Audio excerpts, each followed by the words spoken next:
So welcome everyone to this call, and I'm quite frankly more having my hat of co-chair of the Energy and Mineral Resources Committee, because it's really about energy here. So what, as I had discussed in previous occasions, so we think at AmCham it's really important to ramp up our game in terms of producing content, especially through the committees, and we've done it quite successfully in the healthcare side with a study which has been done. Well, it was like earlier this year, and that was actually shared publicly and providing a very comprehensive overview of the status of the healthcare system in Bulgaria and some concrete proposals. And I think that that's really how AmCham can help not only its membership, but also quite frankly, the overall environment in business environment in Bulgaria. And so the idea is in the energy field, which as we all know is also in huge transition in Bulgaria, is effectively to provide some concrete support and contribution to, I would say, the definition of the future state of the Bulgarian energy sector. That's no small task, but it's obvious that there is a tremendous lack in Bulgaria of facts and professionally made studies to get some insights on and to be able to inform the future strategy of the government, which quite frankly, as of today, is still in the making. We don't even have a government actually for the time being. But so in this context, so that's why we're having this discussion because this is a proposal and work which has been done by Krasi, and I'll get to this in a minute, but that will exactly achieve this purpose of providing very concrete data about the future state of the Bulgarian electricity sector. So we also all know that in the European context, the Green Deal is a major development in terms of policy and setting effectively the stage for the next 30 years, probably up to 2050 in the whole EU. And so in this context, because we think obviously it will impact as well Bulgaria, and everything we're doing in terms of energy transition is part of this broader Green Deal. And so we've set up a specific task force to address the Green Deal. So it's led by two distinguished gentlemen, Krasi Nenov, who I see on the screen from Contour Global, and then Ilya Garkov from Dundee Precious Metal. I'm not sure if he's on, or if I'm sure there's someone representing Dundee. So anyway, so these two gentlemen are co-chairing this task force. And so as part of this task force and this Green Deal, that's how this study that we'll discuss today has originated and effectively came to life. So that's my general intro, and the purpose of this call is really so for all the members to understand about this study. I want to make it very clear that this is study. I mean, it's a huge investment by AmCham, and actually it will be supported by AmCham member companies. So we've launched a communication, which I'm sure everyone received regarding support, and we've been extremely successful. We have to date close to 10 companies who have shown interest in supporting this study. And so the purpose as well of this discussion is to explain maybe a bit more detail what's the specific benefit for the companies that would sponsor this study. Obviously, in terms of being more associated with the realization of the study and the setting the scenario. So I think the purpose of this meeting is indeed also to explain clearly and maybe to entice a few more members. I mean, we're always happy to enlarge the group of support that would probably help us to do more in terms of scenarios that we'll be looking at. And so it's also the opportunity, you know, for those on the call to ask their questions and see if there are specific requests that would be made. Then, you know, join us, get on board in terms of us as a sponsor to get more say into this study.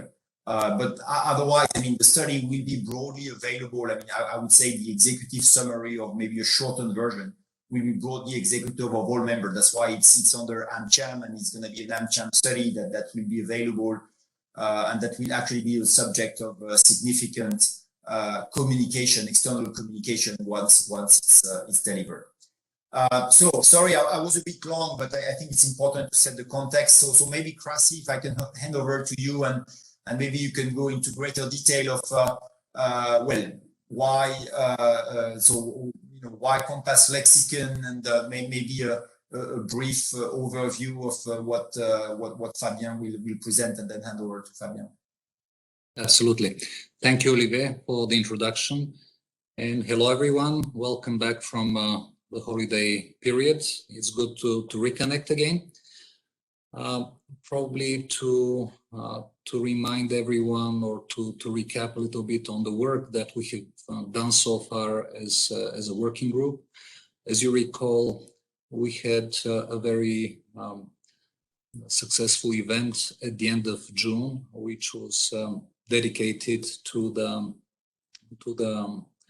setting the stage for the work which the AmCham working group on the Green Deal is going to do. And as one of the concrete steps that we discussed at the time was the need to produce an analysis that would serve as the basis of policy recommendations and a policy paper, which will enable AmCham to position itself as an important stakeholder in engaging with authorities both in Bulgaria but also at EU level on the important topic of energy transition and decarbonization.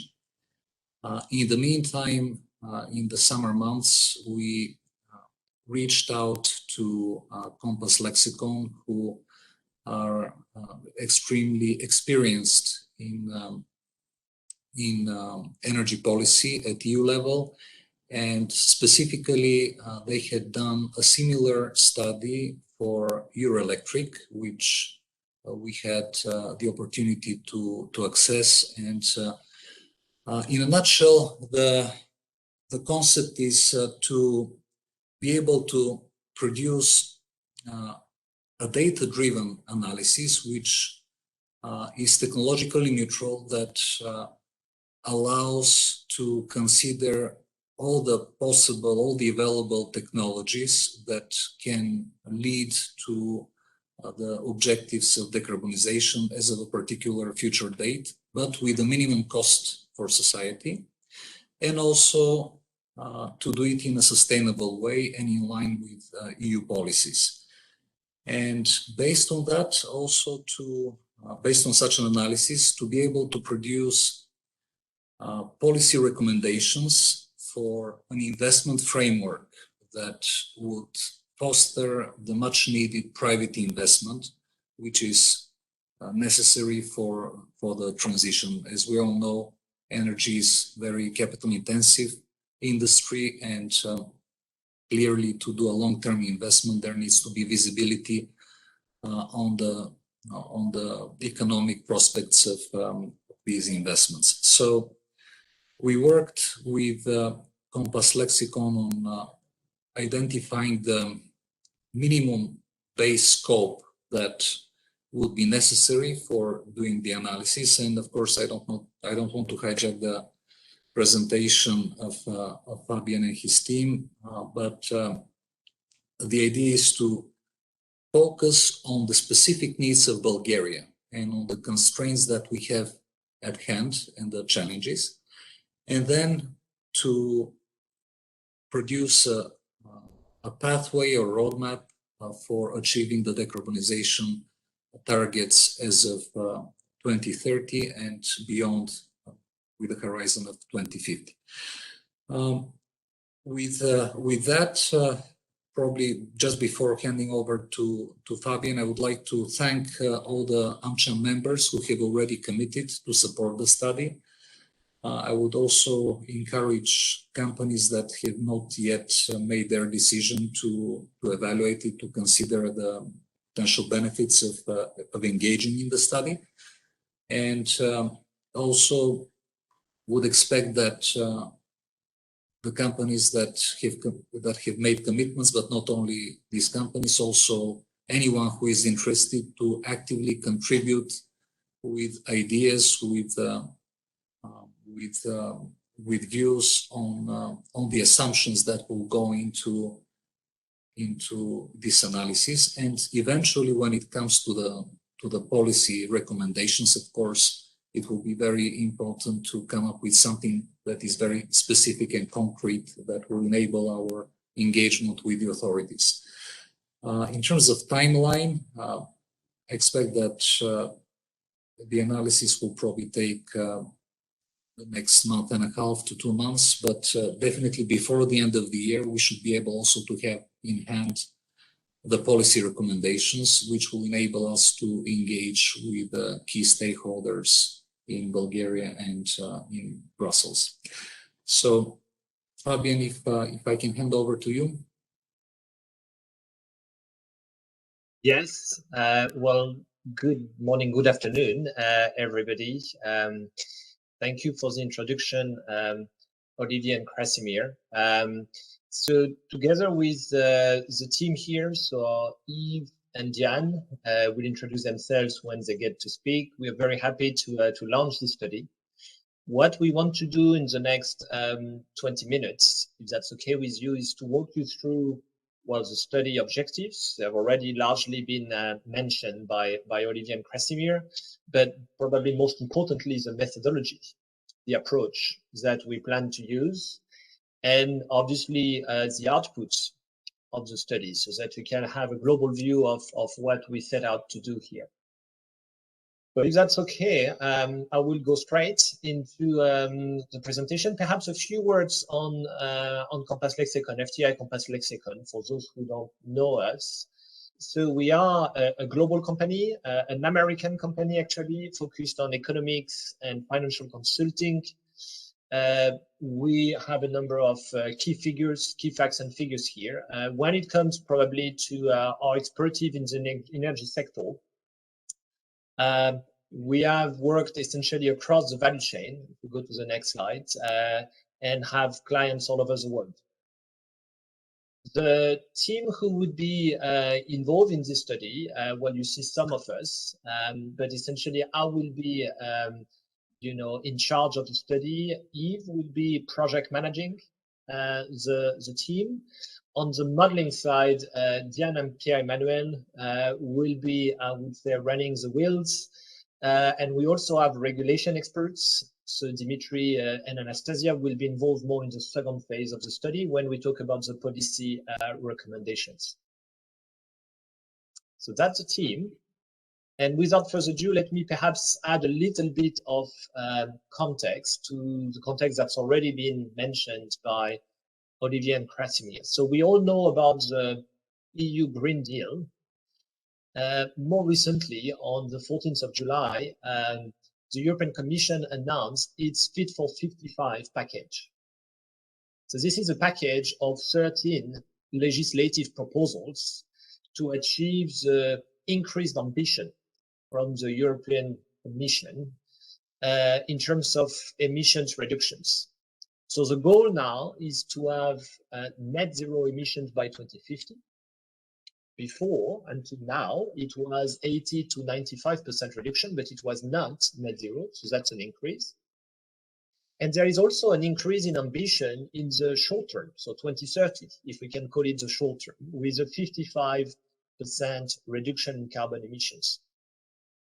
Very concretely, what does that mean? Well, that means that there will be revisions to the EU carbon trading schemes, the EU ETS. There will be reviews also of the renewables directives and the energy efficiency directives. So all of this will have to be transposed in national legislation, and Bulgaria will have obviously to factor that in there will be a political debate, and once this is, approved, Bulgaria will have to factor that in its national legislation. This will require, obviously, to put forward a plan for that transition. And in the case of Bulgaria, obviously, this increased ambition is made even more challenging because of the starting point. The starting point being a relatively carbon-intensive power sector. We can actually jump to the next slide.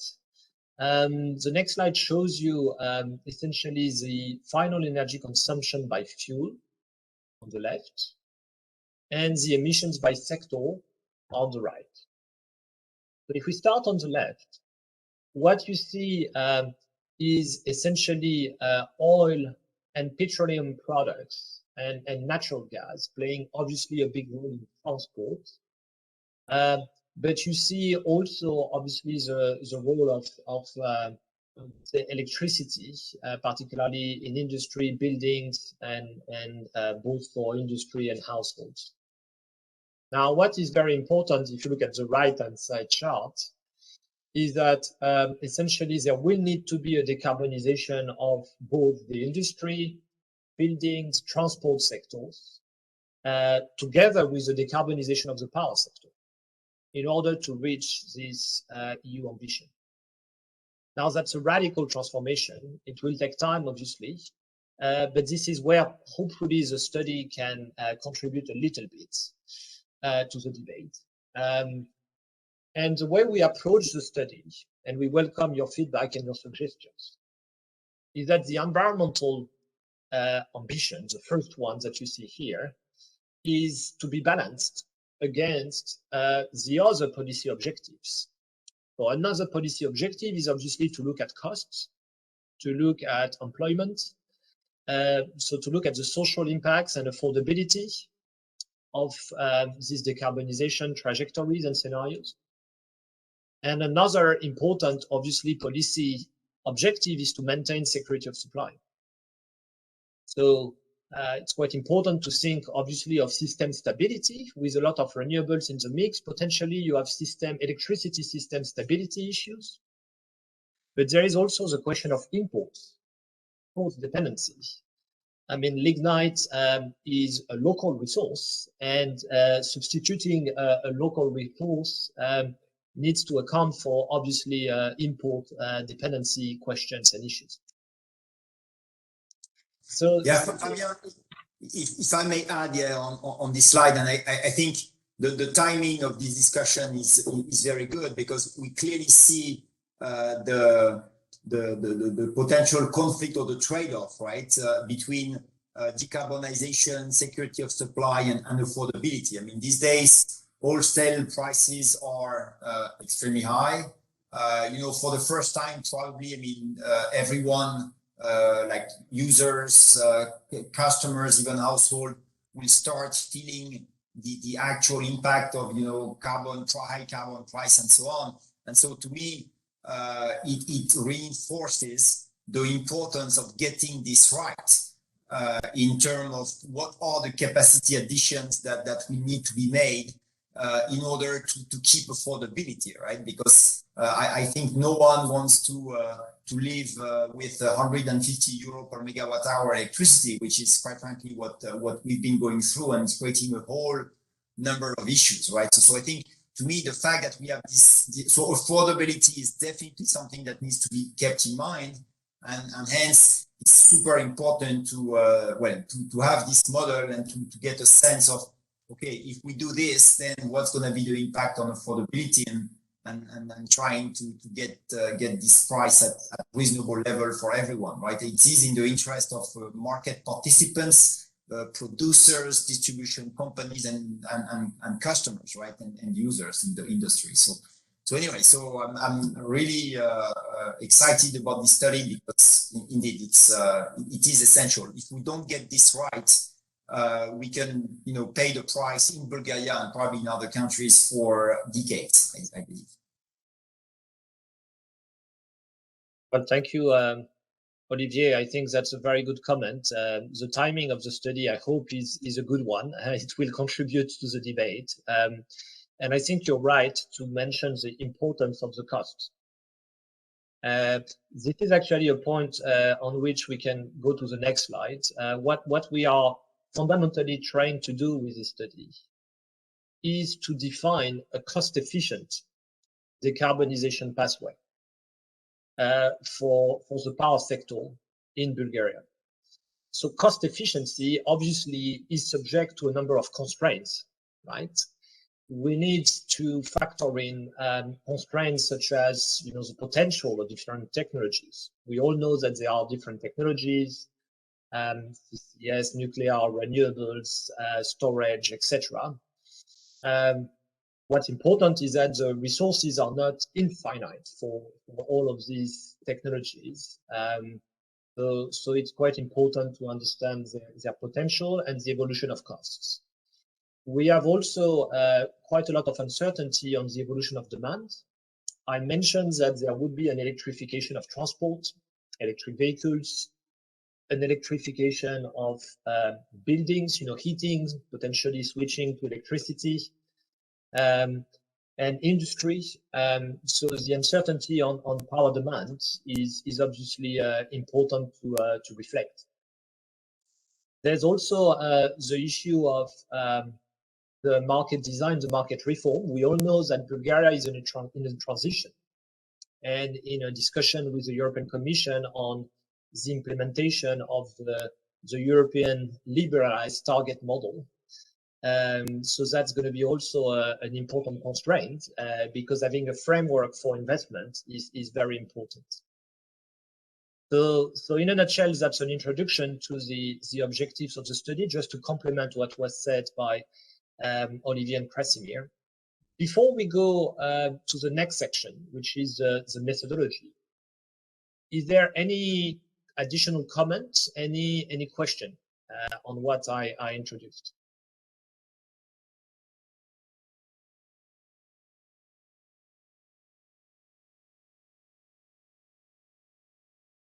Well, if not, perfect. Let's move to the methodology.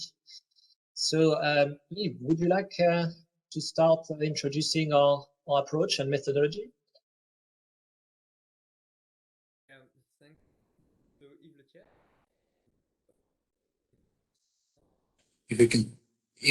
If you can please speak louder.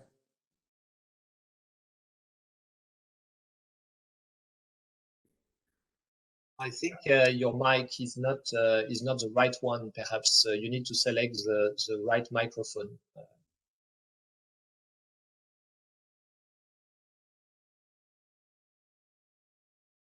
Sorry for the technical issue.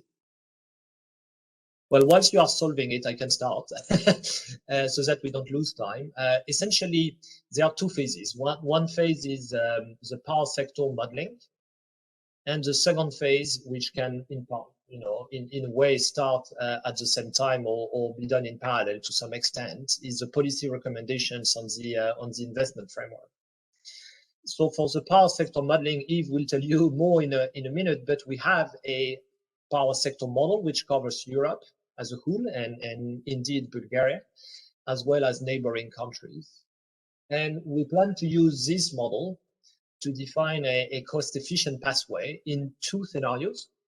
The first scenario based on the current ambition, so before the Fit for 55 package. So this is based on the National Energy and Climate Plan for Bulgaria. And a second scenario, which would have an increased ambition based on the Fit for 55 package. So that is a broad introduction. Yves, let me see if your mic is working now. Fabien, if I may jump in here while technical issues are being sorted out. How do you go about selecting or determining the optimal technology mix? Because there are, like specifically in Bulgaria, I think there are a couple of options, right? I mean, are we going to get more nuclear or not? Yeah, maybe yes, maybe no. And this, quite frankly, is also more of a strategic decision, right? So to me that, and so same goes with maybe other type of technologies that may or may not be part of the mix. And so I'm just curious as to what would be your approach here. So either to do some different scenarios or simply to look from a purely like economic perspective and what's the optimal and least most cost-effective mix. I'm curious to hear your thoughts on that. That's a very good question and a very important one, indeed, Olivier. So first, what can we do? And then what do we propose to do? So essentially, we can do both a pure economic modeling. So we look at the least cost solution for the mix under a range of constraints, so potential and cost decrease, etc. So that's actually what we've got on slide 14. If you can jump the next two slides. So we can do a dynamic least cost optimization. So you don't force the model, you let it optimize. Or you can do a scenario where you will feed into the model some instructions. So the capacity scenario based on energy policies and targets. For instance, you say, well, nuclear is really a political decision, so we will assume that this plant is being built in this time frame. And obviously, it can be a mix.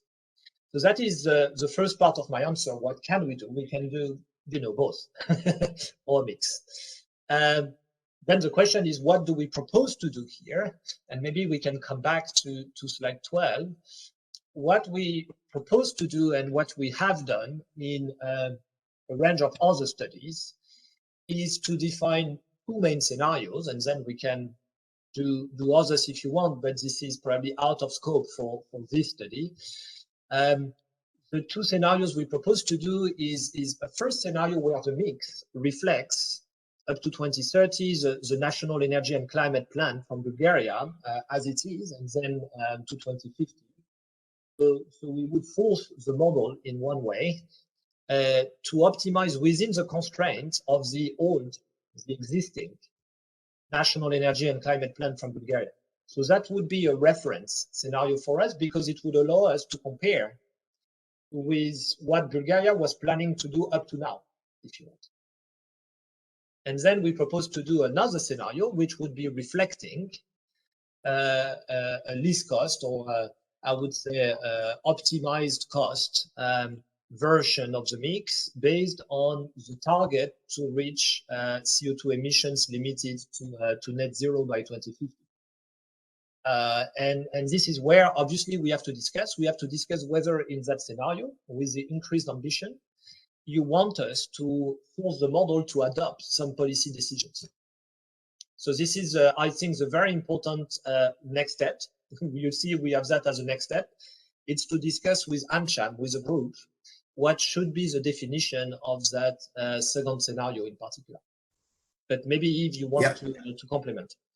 No, that's exactly good. And indeed, the idea, so this kickoff is open to like all interested companies and members. I think the next step where indeed we'll kind of fine tune what are the scenarios. I think, well, the idea is to have, all the sponsors of the study to be at the table and to be able to contribute and to let's say, influence the work that will be done, right? So very much looking forward to this next step with all the sponsors would be obviously invited to this discussion. Yeah. Maybe we should say a little bit more, Yves, on this scenario. Yeah, that's the right slide, and I can hand over to you. Can you hear me well now? Yeah, perfect. So yes. Maybe, sorry for the technical issues. So yeah, maybe before defining the scenarios, so a bit of introduction on the approach as well to define, so both the demand scenario on one hand and then the supply scenarios on the other hand. So for demand, so given that we mainly focus on the power sector, but we would still be interested in understanding what's the implication for the other sectors. The idea would be to use a top-down approach. So looking at external benchmark that project the Bulgarian electricity demand to 2050 with regard to the different energy objectives or policy objectives, and then converting that kind of overall electricity demand to electrification rates in the different subsectors, and so to have the kind of implication at the subsector level in terms of so for transport, that's illustrated there. What's the electric vehicle penetration, and what's the number of electric vehicles, and by when would we see a large penetration, for instance. And so we would apply the same approach for the other sectors, so in the industry or services and buildings. In terms of supply scenarios, and so that's where we'll differentiate the two scenarios on what are the underlying energy objectives, and potentially as well, so up to discussions, what are the underlying assumptions in terms of either a technology cost prediction, for instance, for both renewable or the storage technologies. What are the assumptions related to nuclear development? So whether effectively we fix that or let the model decide the capacity of new nuclear that could be optimized within the model. What would be the natural gas availability as well? So to make sure that we capture the specificities of the Bulgarian energy sector, and so whether we let the model optimize fully how much gas capacity would be required to ensure security of supply, for instance, or whether we take into account the potential constraint in terms of gas supply or in terms of gas network infrastructure as well. And last but not least, let's be just illustrative of the different options that could be modeled in the different scenarios. The development of CCS as well, and so with different type of CCS options, so both for retrofit on the existing lignite units, for instance, or for brand new, I want to say, greenfield investments, so coupled with brand new CCGTs. Obviously, we would need to take assumptions as well on the commodity price evolution, knowing that we will need to step back a bit from the current market evolution, but we would effectively need to assume well, what's the future gas, coal, lignite prices as well for the Bulgarian and neighboring and European power markets, as well as what's the CO2 price that would be seen by the different actors in the power market. And so basically whether the CO2 EU ETS would be a central tool to decarbonize, so carbon price would effectively increase quite substantially, or whether the carbon price would be one of the tools amongst different energy policies, so that the resulting price could effectively be lower than in a carbon price unique tool type of scenario. So it's looking at what are the overlapping policies and what's the impact on the resulting carbon price. So in terms of scenario definition, as Fabien mentioned, so the idea would be to test two distinct scenarios. So using the same demand outlook, but testing different supply scenarios. So in terms of well, first energy policies, and in terms of underlying assumptions with regard to availability, potential, cost predictions. And so the idea would be to have first scenario in line with the current NECP targets extended to 2050. So meaning that in 2030, we would use the different renewable capacities projection, lignite capacity projection, nuclear capacity projection from the NECP, and then extend that to 2050, so that by 2050, the power generation mix would be carbon free. And in the scenario fit for 55, and well, obviously, just to come back on the scenario NECP, so we would apply the same rationale for the neighboring countries as well, so that we've got something that is consistent at the European level. And for the scenario fit for 55, so the idea would be, well, basically to go beyond the NECP target, to reach a higher renewable penetration level in the power sector in 2030, and then reach full decarbonization as well in 2050. So in terms of range of say renewable penetration differences between the NECP and the Fit for 55. So the previous analysis that we did for the same type of projects indicates that renewable penetration should increase by at least 5% between the NECP and the Fit for 55, knowing that the impact would be larger in the other sectors, and so mainly in services and buildings, in which additional energy efficiency gains would be necessary to accelerate kind of the overall economy decarbonization. But so for the power sector, it's mainly an increase of around 5% of renewable penetration in 2030. So maybe let me pause here to see if there are any reaction on the scenario definition, and whether there are additional elements that we should include in the scenario definition that are left outside of the kind of really illustrative and preliminary scenario definition that we propose. Unless other colleagues want to ask any question, but if I may quickly ask a question, if regarding the comment made earlier about the dynamic setting of some of the technologies versus, let's say, being forced, is that where this decision will be made? I mean, during the review of the assumptions, or do we need, and this will fall anyway into these two scenarios. So this will not be a separate scenario if we decide, for example, to let certain technologies be set through dynamic optimization, as opposed to being, let's say, set by policy. Yes, maybe I can start, Yves, and you complement. I think the fundamental decision we have to make is to say, in these two scenarios, what do we want to optimize based on costs and potential constraints? And what do we want to force in the model because we believe that is a realistic policy decision? So for instance, if you believe that it is realistic to assume a new nuclear plant, and if potentially the cost of nuclear as such that the model would not build it based on an optimization, then we would need to force it in the model and let the model optimize for the rest of the mix. That is perfectly possible, but we just need to agree on whether we do that or not. Similarly, if you tell us that there will be some preference for a mix of different technologies, we would need to define boundaries or limits, for instance, for wind, solar, CCS, gas,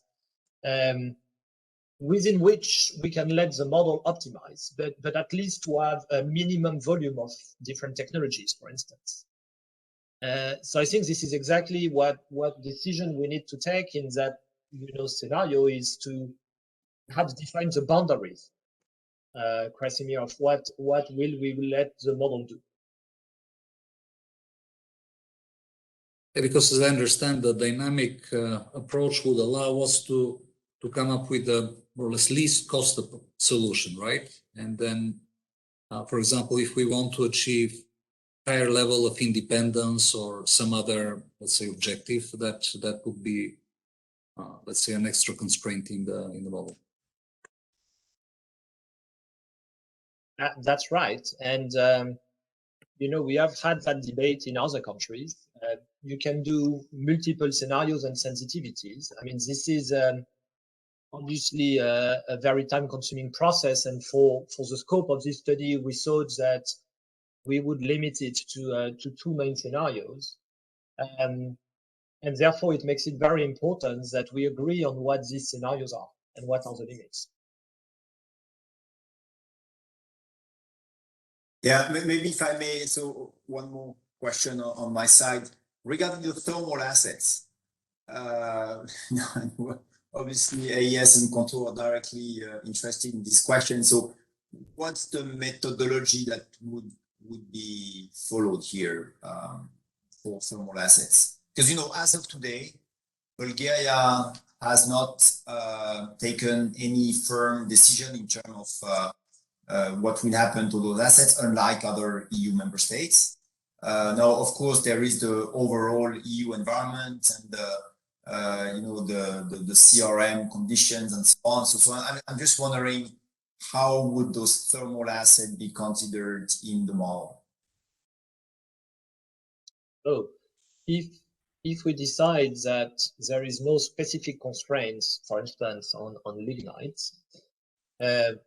except of course that there are technical limits to the, you know, to the life of the plants without an extension. So, for instance, the kind of information we would need from you, from AmCham, is to say, we look at the list of plants in Bulgaria, and we know that there is a deadline after which the plant would cease operation based on its technical life, unless there is a new capex, a new investment.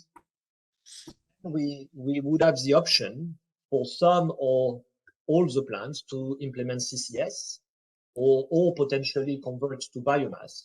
And this would come with a cost that we build in the model. Then we would ask the model to optimize. So if the model finds that converting all of the coal plants, just to make an extreme example, to CCS or to biomass is cheaper than to build renewables or nuclear, then potentially the model will give that. But if the model finds that it is cheaper to build renewables than to convert to CCS, for instance, some of the existing plants, or to convert to gas or whatever, then the model would probably shut down the coal plants and decide to build renewables. Which is why it's very important that the cost assumptions and technical assumptions are the right ones. Yeah, no, Fabio, and these are exactly, I mean, you touch on a very sensitive aspect of the study and why it has value, which is getting some concrete insights based on economic analysis on what should happen to the matrix, right? And so I think, and I recognize that this can be quite contentious, because obviously, I mean, if you're on the side of the owner of a facility that makes sense to shut down, it's not good. But again, I think this is why we want to have this AmCham study done, to just provide data, right? And then, you know, some people will like the data, some people won't like the data, but it's going to be data, right? And so, of course, we need to discuss exactly what are the assumptions and probably different scenarios, because, you know, that's, I think the best way to avoid controversy, we don't want to state this is what Bulgaria has to do. I think we need to look at, you know, reasonable scenarios, and then we'll see what happens. But anyway, again, I'm stating that this, you will touch on really the value of this study in terms of, well, AmCham community effectively, well, you know, providing some concrete insights as to what could happen in different scenarios. So looking forward to the discussions in a nutshell, and start seeing the first result of the model. If I may join in, Nikolai Voinov from Penkov, Markov and Partner, just one question really. Maybe 70% of the funds on the Just Transition Plan will go to Stara Zagora region. And in that respect, it will very much affect part of the measures for transformation. Do one of these scenarios envisage this economical model that will be included in the Just Transition Plan, because it will have to comply fully with the NACP, and it will give the short and at least the short and mid-term measures for the transformation of the Maritsa region. So in that respect, maybe it should be somehow taken into consideration with, of course, all the necessary steps that this Just Transition Plan for Stara Zagora, for example, will be ready not earlier than the end of the year. Thank you very much. Thank you, Nikolai. I think it's a good point. We should talk a little bit about the phase 2 of the study. So maybe we go back to slide 12. I think what we want to do is fundamentally, once we have done the quantitative modeling, is to think about the policies which are needed to get on this trajectory, on the efficient trajectory. So we would need to have an investment framework for Bulgaria. And the way we plan to do that is first, as you see in the methodology, to assess the support required for the different clean technologies to emerge in the market. Because this is where the funding comes from.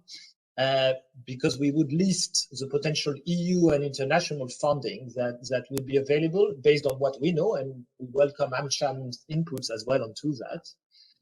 We would also review potential options for Bulgaria to implement national support in one way or another for some technologies. And we would try to bring that into a coherent frame, which would be a coherent market framework to support the investment, if you want. So very concretely, what would it be? Well, that would be a set of slides where we identify these funding mechanisms, we look at potential alternatives or complements, and then we try to bring it to a comprehensive and I would say harmonious market design. So I don't know if that addresses your question, Nikolai, but that is indeed part of the second phase of the study. Thank you.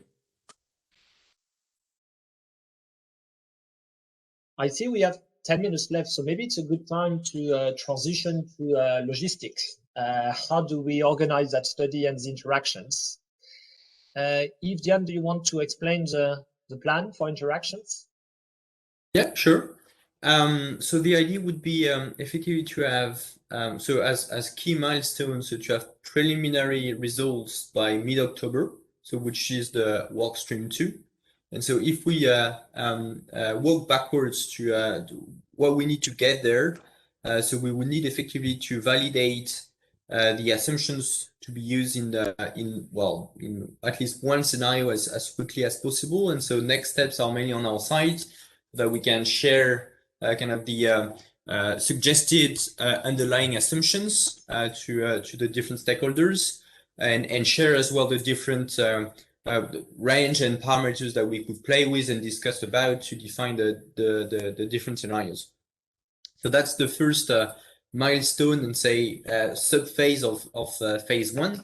And so then the idea is once we have these preliminary results ready and that we can effectively cover, discuss, and look at amendments if necessary. It's basically going into finalizing the first scenario and preparing and validating the second scenario as well, so that by the end of November we've got a set of final results for both scenarios. In parallel, starting early November, so we would so as soon as we've got some preliminary findings in terms of quantitative outputs, so we'll start phase 2. So to identify the key issues with current and future market design, and then click onto the possible recommendations or conclusion of the phase 2. So defining the different say features of a sound market or revised market design to support decarbonization. And then by mid or end December, at least before Christmas, and ending up with concrete policy recommendations and policy measures to support the investment towards energy transition and an efficient energy transition. So we propose to have 3 workshops, that would basically be set in line with these different milestones. So first, so apart from the workshop on the input, so first workshop by mid-October to discuss preliminary scenario 1 results. Second workshop by end of November, so to present the final results of both scenarios as well as the preliminary structure of the phase 2 analysis, and workshop 4 by the end of December, so presenting the final findings on both phases. So to make sure that we maintain the rhythm throughout the project, so we propose to have bi-weekly check-in with say the core or I don't remember the name that we usually use, the steerco of the project, so that we keep track of the progress and the evolution, and that we can raise any possible challenges on a more regular basis, so that we address the possible challenges more regularly, and we find solution as quickly as possible. Sorry,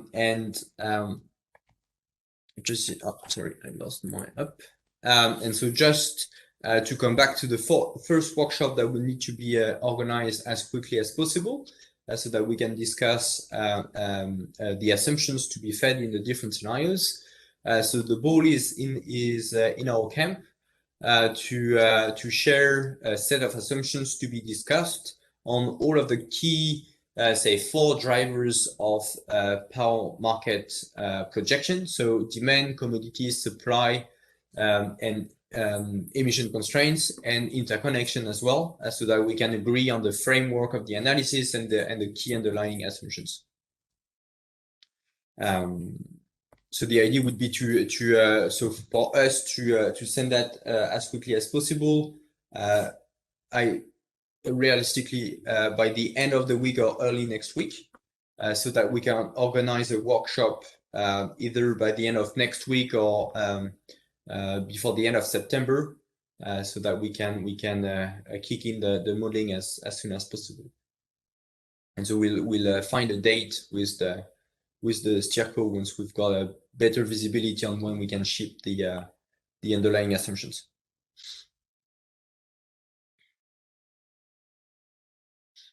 Okay, Fabian, do you have anything else to comment in terms of wrap up, or shall I quickly take over and step in here?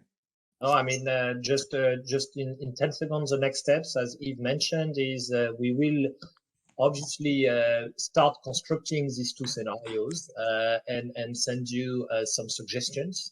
We would like you, meaning AmCham, to review carefully this and to give us feedback so that we can converge. So that is the main next step. Perhaps back to you, Krasimir. Thank you, Fabian. And I'm wary of time, because I see that we only have less than 5 minutes, but if I may just quickly mention a couple of comments here before letting others comment and ask questions. Just to add to what Olivier mentioned earlier, and also to the comment of Nikolai, in meetings with the Ministry of Energy, regulator, members of parliament in the last, let's say, month and a half, I've actually shared the idea and let's say I've discussed the fact that AmCham is mobilizing to conduct such a study with reputable consultants such as Compass Lexicon, and the feedback has been extremely positive from all stakeholders, and the comments that we have heard have always been extremely supportive, and probably the main comment was, why don't we have the results of this study available now? So I think that time-wise, it's really important to be very disciplined and to make sure that we comply with what has been shared here in terms of schedule, so that to the extent possible, we manage to submit results to the key stakeholders, so that this can be taken into account, both, if possible, with a view to be considered for any of the submissions that Bulgaria intends to do in the coming weeks or months.